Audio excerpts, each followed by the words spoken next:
Bismillahirrahmanirrahim. Assalamualaikum warahmatullahi wabarakatuh. Waalaikumsalam warahmatullahi wabarakatuh. Saya hormati kepada Ibu Siska Merita, MPD, selaku dosen Matkul Bahasa Indonesia kelas A, B, C, dan D, khususnya kelas C dan D. Dan yang saya banggakan kepada teman-teman seperjuangan satu kelas maupun lain kelas. Puji syukur marilah kita panjatkan kepada Allah SWT dan salawat serta salam semoga tetap tercurahkan kepada Nabi besar Muhammad SAW. Adapun topik yang akan kita diskusikan pada diskusi kali ini yaitu tentang pemakaian tanda baca. Saya Naufal Hanif sebagai moderator pada kelompok 3 kali ini akan membimbing jalannya diskusi ini. Sebelumnya, yang pertama-tama saya akan memperkenalkan anggota-anggota kelompok saya, yaitu kelompok 3, yang dimana anggota kelompok yaitu ada yang bernama Jenita Luciana Lukmawati dengan NPM 002 kelas C. Yang kedua ada Natania Santanigel Simbolon dengan NPM 009 kelas D. Dan yang ketiga ada Alvarizky Fadila dengan NPM 003 kelas C. Dan yang keempat ada Hamzah Hanif dengan NPM 032 kelas D. Dan yang kelima ada Raffi Asari Junaidi dengan NPM 067 kelas D. Dan yang keenam ini dengan NPM 068 kelas C. Dan yang terakhir ada saya sendiri, Naufal Hanif dengan NPM 215008 kelas D. Kemudian rangkaian acara yang akan kita lewati pada diskusi hari ini antara lain yang pertama ada pembukaan, yang kedua ada penyajian materi-materi, dan yang terakhir ada penutup. Acara yang pertama yaitu ada pembukaan. Marilah kita bersama-sama mengucapkan basmalah. Bismillahirrahmanirrahim. Bismillahirrahmanirrahim. Kita memasuki acara selanjutnya yaitu penyajian materi. Saya memberi kesempatan kepada penyaji untuk menyampaikan hasil diskusi ini. Pada saudara Alvarizky Fadila, dipersilakan.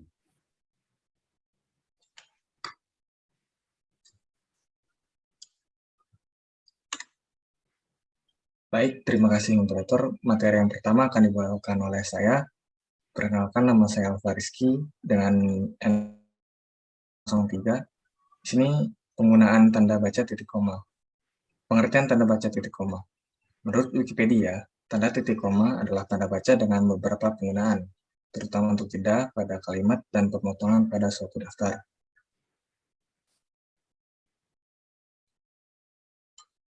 Di sini kasus untuk pemakaian tanda titik koma yang pertama sebagai pengganti kata hubung untuk memisahkan kalimat setara yang satu dari kalimat setara yang lain di dalam kalimat majemuk. Contohnya, hari sudah malam, anak-anak masih membaca buku. Ayah menyelesaikan pekerjaan, ibu menulis makalah, adik membaca cerita pendek. Lalu, kasus yang kedua dipakai pada akhir perincian yang berupa klausa. Contohnya, syarat penerimaan pegawai di lembaga ini adalah pertama, berkewarganegaraan Indonesia, kedua, berijazah sarjana S1, yang ketiga, berbadan sehat, dan yang keempat, bersedia ditempatkan di seluruh wilayah Negara Kesatuan Republik Indonesia.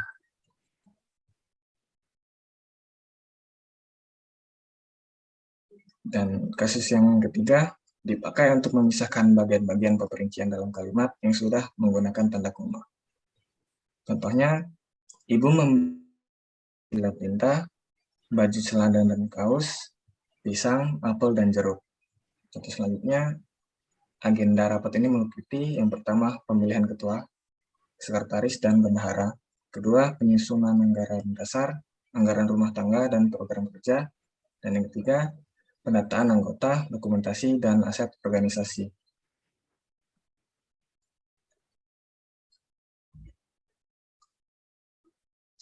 Materi selanjutnya, penggunaan tanda baca titik 2. Penggunaan tanda baca titik 2, kasus pertama dipakai pada akhir suatu pernyataan lengkap yang diikuti pemerincian atau penjelasan. Contohnya, mereka memerlukan perabot rumah tangga, kursi, meja, dan lemari. Lalu kasus yang kedua, dipakai sesudah kata atau ungkapan yang memerlukan pemberian. Contohnya, Ketua Rafli Asari. Yang ketiga, dipakai dalam naskah drama sesudah kata yang menunjukkan pelaku dalam percakapan. Contohnya, Ibu berkata, bawa koper ini. Lalu yang terakhir, dipakai di antara A, jilid dan atau nomor dan halaman, B, surah dan ayat dalam kitab suci, C, judul dan anak judul suatu karangan, serta D, nama kota dan penerbit dalam tas. Contohnya, Mu'ah ayat 9 yang dipisahkan dengan titik 2. Lalu materi selanjutnya akan dibawakan oleh rekan saya, Natania. Dipersilakan. Kemudian selanjutnya materi tanda hubung akan dibawakan oleh saya sendiri, Natania Santanigal Simbolon dengan NPM 009. Tanda baca tanda hubung dipakai untuk menandai bagian kata yang terpenggal oleh pergantian baris, misalnya ada cara baru untuk mengukur panas. Kemudian tanda hubung juga dipakai untuk menyambung unsur kata ulang, anak-anak, atau berulang-ulang. Kemudian tanda hubung itu dipakai untuk menyambung tanggal, bulan, dan tahun yang dinyatakan dengan angka untuk menyambung dalam kata yang dieja satu-satu. Misalnya 11/11/2003. Kemudian acara dengan terpenggal dengan kata hubung A, strip acara, strip A, strip R, A. Kemudian tanda hubung itu dipakai untuk memperjelas hubungan bagian kata atau ungkapan, misalnya berevolusi atau mengukur. Selanjutnya, tanda hubung dipakai untuk merangkai kata se dengan kata berikutnya yang dimulai dengan huruf kapital, yaitu se-Indonesia. Kemudian untuk kata ke dengan angka, yaitu ketiga. Angka dengan akhiran an, misalnya 90-an. Kata atau imbuhan dengan singkatan yang berupa huruf kapital, misalnya hari H atau sinar X.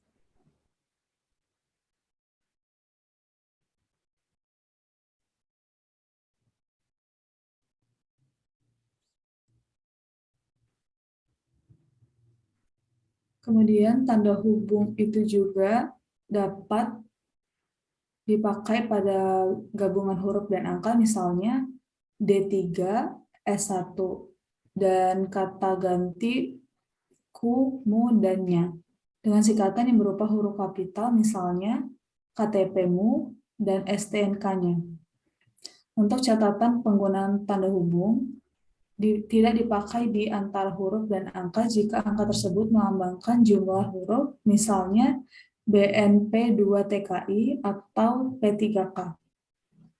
Kemudian tanda hubung dipakai untuk merangkai unsur bahasa Indonesia dengan unsur bahasa daerah atau bahasa asing, misalnya di backup atau merecall.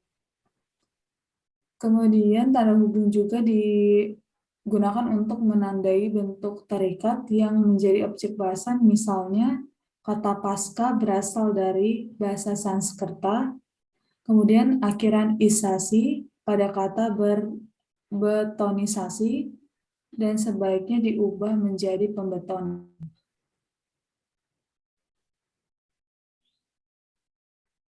Kemudian materi selanjutnya ada penggunaan tanda baca pisah.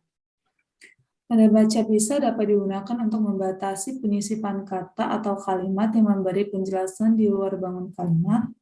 Misalnya, kemerdekaan bangsa itu saya yakin akan tercapai, diperjuangkan oleh bangsa itu sendiri. Lalu tanda baca pisah juga dipakai untuk menegaskan adanya keterangan aposisi atau keterangan lain. Misalnya, gerakan pengutamaan bahasa Indonesia amanat Sumpah Pemuda harus terus digelorakan. Kemudian, materi selanjutnya akan dibacakan oleh rekan saya, Hamzah Hanif. Materi selanjutnya akan dibacakan oleh saya sendiri, yaitu Hamzah Hanif, NPM 032. Penggunaan tanda baca tanya. Tanda tanya dipakai pada akhir kalimat tanya. Contohnya, kapan Hari Pendidikan Nasional diperingati? Siapa pencipta lagu Indonesia Raya? Lalu yang kedua, tanda tanya dipakai di dalam tanda kurung untuk menyatakan bagian kalimat yang disangsikan atau yang kurang dapat dibuktikan kebenarannya. Misalnya, Monumen Nasional mulai dibangun pada tahun 1961. Di Indonesia terdapat 740 bahasa daerah.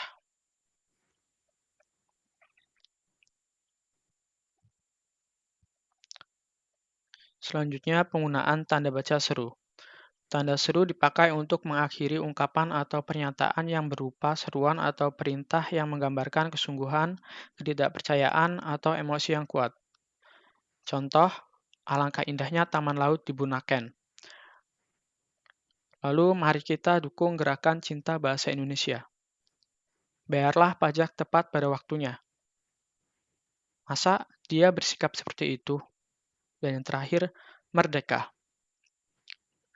Materi selanjutnya akan dibacakan oleh rekan saya, yaitu Rafli Ashari Junaidi. Baik, terima kasih untuk Hamzah. Untuk materi selanjutnya, saya sendiri yang akan membawakan. Saya dengan nama Rafli Ashari Junaidi dengan NPM 067. Di sini saya akan membacakan sebuah materi tanda elipsis. Tanda elipsis dipakai untuk menunjukkan bahwa dalam suatu kalimat atau kutipan pada bagian yang dihilangkan. Contoh, penyebab kemerosotan titik akan diteliti lebih lanjut. Dalam Undang-Undang Dasar 1945 bahwa bahasa negara ialah titik-titik lain lubuk lain ikannya. Catatan, 1. Tanda elipsis itu didahului dan diikuti dengan spasi. 2. Tanda elipsis pada akhir kalimat diikuti oleh tanda titik sejumlah 4 buah.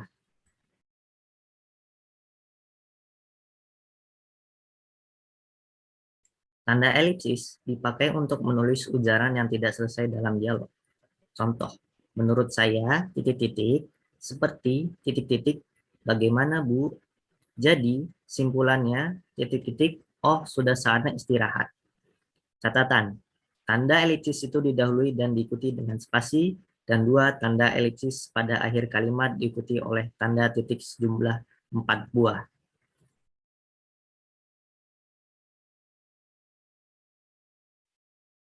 Penggunaan tanda baca petik. Tanda petik atau tanda kutip, yang bahasa Inggris adalah quotation mark, adalah tanda baca yang digunakan secara berpasangan untuk menandai ucapan, kutipan, frasa, atau kata.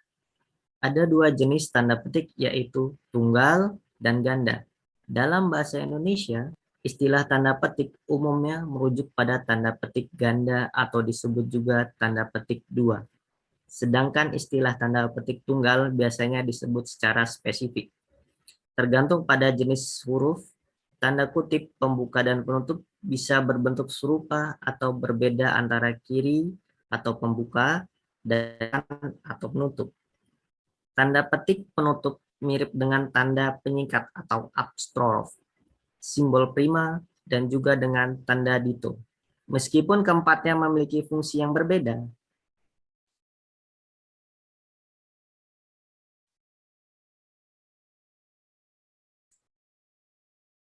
dalam Kamus Besar Bahasa Indonesia atau KBBI, dijelaskan jika tanda petik merupakan tanda baca yang mengapit petikan langsung, berupa kutipan berasal dari pembicaraan, naskah, atau bahkan tulisan lainnya. Tanda petik disimpulkan dengan petik itu sendiri. Aturan tentang penggunaan tanda baca petik termuat dalam Pedoman Umum Ejaan Bahasa Indonesia atau PUEBI.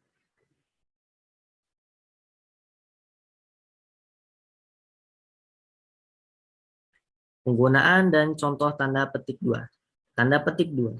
Tanda petik digunakan untuk mengapit petikan langsung yang berasal dari pembicaraan naskah dan bahan tulisan lainnya. Penggunaan tanda petik 2 adalah untuk mengapit judul, syair, puisi, karangan, atau bab buku yang terdapat dalam kalimat. Penggunaan tanda petik 2 adalah untuk mengapit istilah ilmiah yang kurang dikenal atau kata-kata yang mempunyai arti khusus. Tanda petik penutup mengikuti tanda baca yang mengakhiri petikan langsung. Tanda petik pembuka dan penutup pada pasangan ditulis sama tinggi di sebelah atas baris. Contoh dari tanda petik 2. Saya belum siap, kata Mira. Tunggu sebentar, saya takut, kata Udin. Sajak, berdiri, aku, terdapat pada halaman 5 buku itu. Pekerjaan itu dilaksanakan dengan cara coba dan ralat saja. Kata Tono, saya juga minta satu, karena warna kulitnya dapat julukan si hitam. Wayan adalah anak yang sangat alay.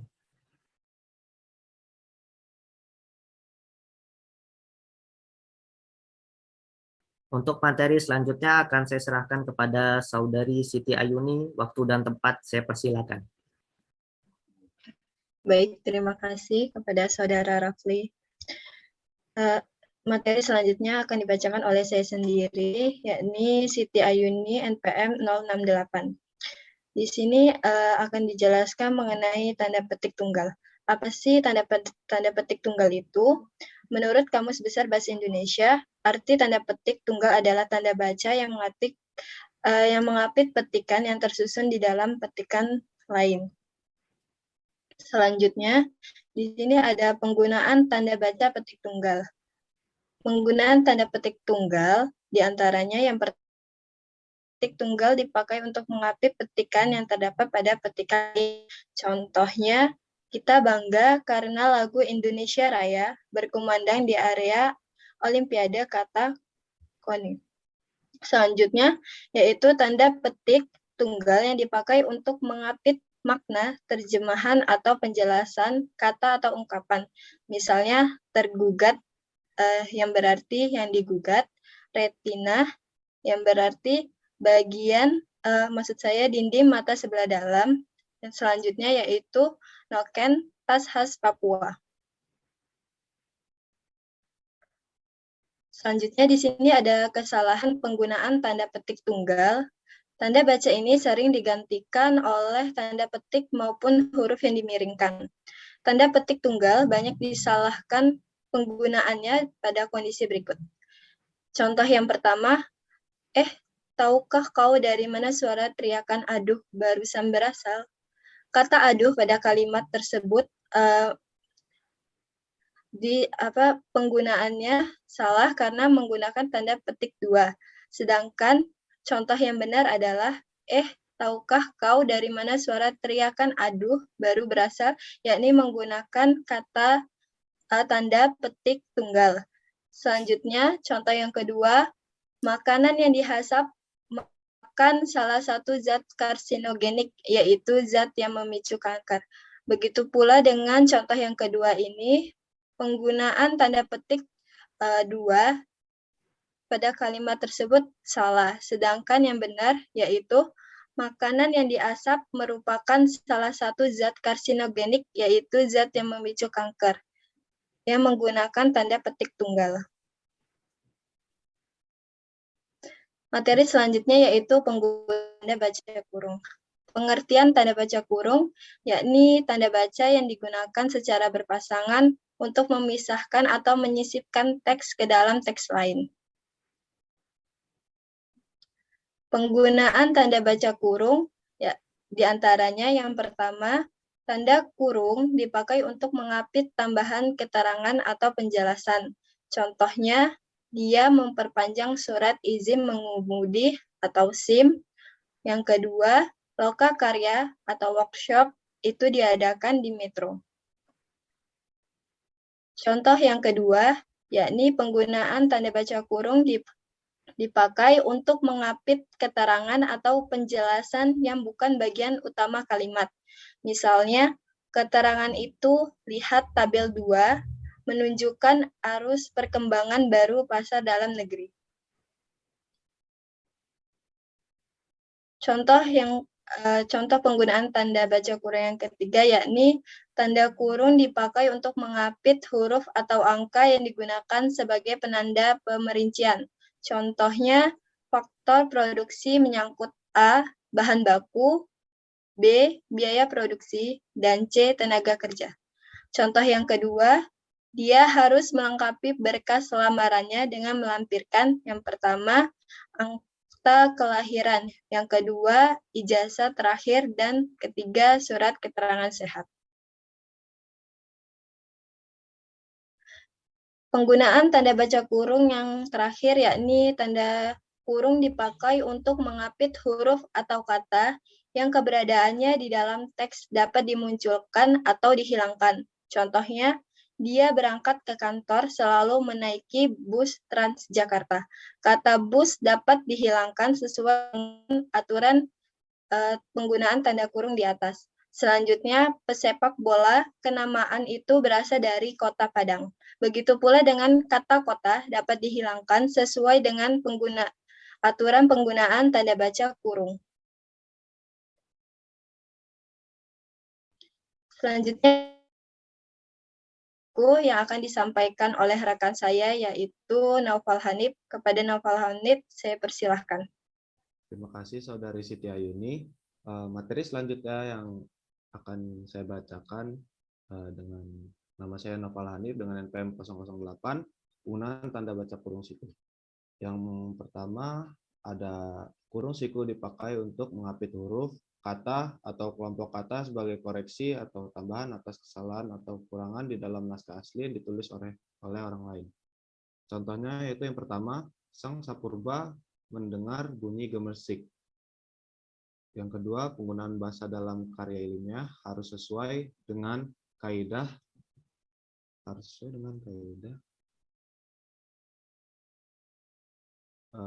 Fungsi yang kedua yaitu tanda kurung siku dipakai untuk mengapit keterangan dalam kalimat penjelas yang terdapat dalam tanda kurung. Contohnya yaitu persamaan kedua proses itu perbedaannya dibicarakan di dalam bab kedua. Lihat halaman 35 sampai dengan 38. Perlu dibentangkan di sini. Materi selanjutnya akan dibacakan oleh rekan saya yaitu Saudari Jenita.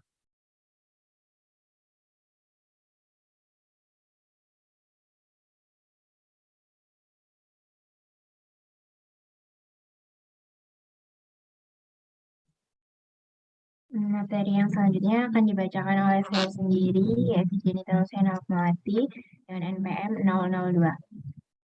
Penggunaan tanda baca garis miring. Pada tanda baca garis miring terdapat beberapa aturan. Yang pertama yaitu tanda garis miring dipakai dalam nomor surat, nomor pada alamat, dan penandaan masa 1 tahun yang terbagi dalam 2 tahun takwim. Contoh yang pertama yaitu contoh untuk nomor surat. Di sini tertulis nomor .27 garis miring PK garis miring 2 garis miring 2013. Untuk contoh nomor pada alamat, di sini terdapat contoh Jalan Keramat 3 nomor 10. Dan untuk penandaan masa 1 tahun yang terbagi dalam 2 tahun takwim, terdapat contoh tahun ajaran 2012-2013. Untuk yang kedua yaitu ada tanda garis miring dipakai sebagai pengganti kata dan atau serta setiap. Dengan contoh mahasiswa atau mahasiswi, dan contoh yang kedua dikirimkan lewat darat atau laut. Untuk aturan yang ketiga yaitu tanda garis miring dipakai untuk mengapit huruf, kata, atau kelompok atas kesalahan atau kelebihan di dalam naskah asli yang ditulis orang lain. Contohnya, buku pengantar linguistik karya Firhar dicetak beberapa kali.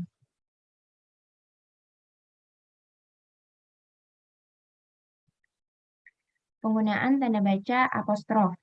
Tanda penyingkat atau apostrof dipakai untuk menunjukkan penghilangan bagian kata atau bagian angka tahun dalam konteks tertentu. Dengan contoh, dia kan kusurati. Di sini kan berarti akan. Contoh yang kedua, mereka sudah datang kan. Di contoh yang kedua, kan ini berarti bukan. Contoh yang ketiga,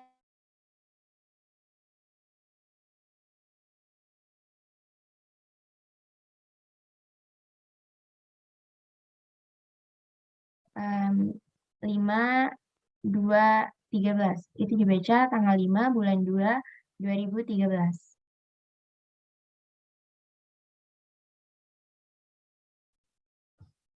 Berikut referensi yang kami dapat dari diskusi kami tadi, yaitu ada di link di share screen berikut, ada di link PUBI.